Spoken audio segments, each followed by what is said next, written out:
Hello, and welcome to part 2 of 3 about the Middle Ages. Today, we will be discussing important people and major events in the Middle Age time period. To start us off today, we will talk about one of the most famous kings from the Middle Ages, Charlemagne. Charlemagne, which translated means Charles the Great, will be the king of the Franks, the most powerful feudal kingdom in Europe at this time, and then he will gain even more power when the Pope crowns him the Holy Roman Emperor. The Franks were a Germanic tribe that became a powerful force after the fall of the Roman Empire. It makes up most of present-day Belgium, France, Luxembourg, the Netherlands, and Western Germany.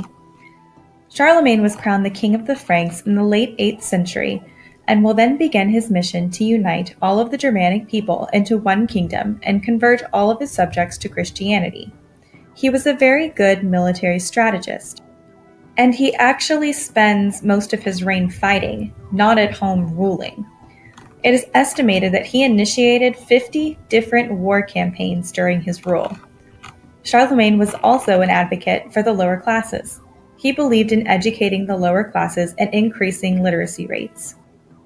The Catholic Church will highly approve of Charlemagne's mission to unite and convert everyone to Catholicism. So the Pope, Leo, will give Charlemagne a special title. On Christmas Day in the year 800, the Pope crowns Charlemagne the Holy Roman Emperor, which basically means he is going to protect the Christian world and bring back the grandeur that Christianity had during the Roman Empire. If you recall, this title will anger the Byzantines, who think they're doing a pretty good job over there in the East of keeping Christianity alive and also making sure it's the official religion of their entire empire. Charlemagne dies in 814. He will leave this massive new empire to his son, Louis the Pious. We have a lot of interesting names in the Middle Ages, especially family members of Louis the Pious. So when Louis dies, his empire gets divided up between his 3 sons, Charles the Bald, Luther the First, and Louis the German. So many of these names get reused over and over. I couldn't estimate how many Charleses there are in European history. So to differentiate between all of these, people come up with very unique distinctions. So, I'm not really sure that Charles was bald, but, it's a fun name. Next, we will move on to 2 important events. The first, the Battle of Hastings, is an important event for European history because it sets up the most intense European rivalry there is, the French and the British. The French and the British have had this rivalry with each other since 1066, and it all ties back to this particular event. The story starts with King Edward the Confessor, who is the last of a long line of Anglo-Saxon kings. He doesn't have an official heir to the throne, so of course there is a struggle over who will rule England. Harold will be the first to claim the throne, and he will fight this outside invader William for the title. William the Conqueror will land on the shores of England and fight Harold in the seaside town of Hastings. It was reportedly a very exciting battle. William was estimated to have had around 10,000 men, and Harold had about 7,000. After William and the Normans' original tactic didn't succeed, they actually faked a panic and retreat to lure the English line away from their marks. And then they doubled back and were able to break through. Ultimately, William the Conqueror, an outsider, a Norman from France, will win and be crowned King of England. Okay, so let's fast forward a couple hundred years. It is now the early 1300s. By this point, these French/Anglo-Saxon kings have been around for a while. Most of these English kings have French family and are still considered to be French nobles.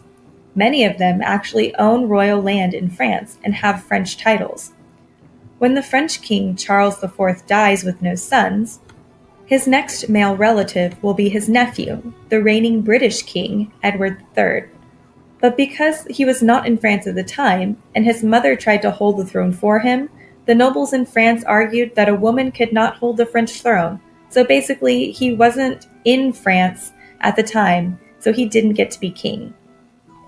And they instead gave the title to his cousin, Philip of the Valois family. Basically, the French nobles didn't want an English king. And originally, Edward did not fight for his claim to the throne, but when Philip tried to make a power move and take away Edward's land in France, That's when Edward declared war. So as you can imagine from the name of the war, this war will go on for over 100 years, long after both Edward and Philip are both dead. It's basically a war between two extremely powerful families that happen to rule countries, and they will use those countries to fight each other. England will seem like they are winning the war until around 1429, with the first appearance of one of history's only warrior heroines, Joan of Arc. Joan convinced the Dauphin of France that she had received a vision from God, and she was supposed to go help lead the war effort in Orleans, and he let her go. I think by this point he was pretty desperate to give anything a try. So Joan goes to the war, and she helps raise the morale of the troops and helps to start France on the road to victory. And then in 1430, just a year or two after she joins the war effort, she's captured by the English, and she's tried for a bunch of made-up charges and then burned at the stake, all at 19 years of age. The Pope at the time was French, and after a brief investigation, of course after she was already burned, he disproves all of the charges against her and declares her a martyr. And then later, Joan of Arc will become a patron saint of France. So I guess it kind of sort of works out for her historically in the end. Anyways, so about 13 years after Joan gives new life to the French, they will win the 100 Years' War. And the French will officially push the British out of France. The long-lasting effects of this war is that the English and French will form a strong dislike for each other that will affect the next 500 years of history. This war also helped to end the feudal system by decreasing the population and ruining farmland. And it officially kicks the English off of the European continent and establishes somewhat similar boundaries to what we know of these countries today. By this point in European history, kings were basically all powerful, as we kind of saw with Philip and Edward in the 100 Years' War. There were no checks to their power, and their word was the literal law. After the Crusades period started, people were asked to blindly follow their kings to war and make other major sacrifices. Many kings, especially in England, had a habit of abusing their power. King John I is especially known for his tyrannical rule. He raised many taxes on his people, like he would decide he needed a new summer house and raise everyone's taxes for it, and was known to illegally jail people that he didn't like. There will be a group of barons that directly resist John's rule and corner him at Runnymede. The barons force King John to sign the Magna Carta, otherwise known as the Great Charter, which limits the rights of the king. It gave this new idea that monarchs are not above the law and can be punished if they break the law. It also says that the king has to consult a council of advisors and gain approval from them before they can create new laws.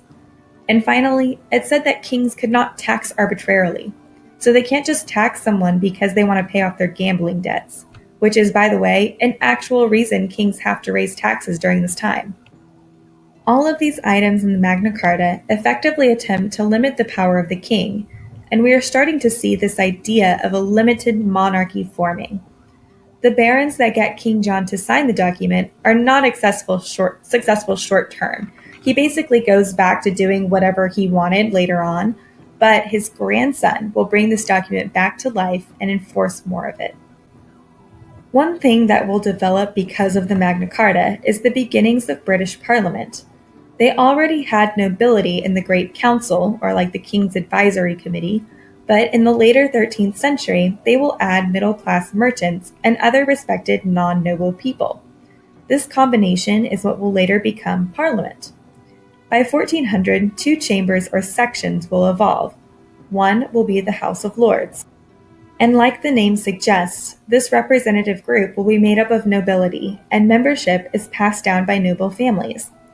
Clergy members will also be able to be members of the House of Lords. The other house is the House of Commons.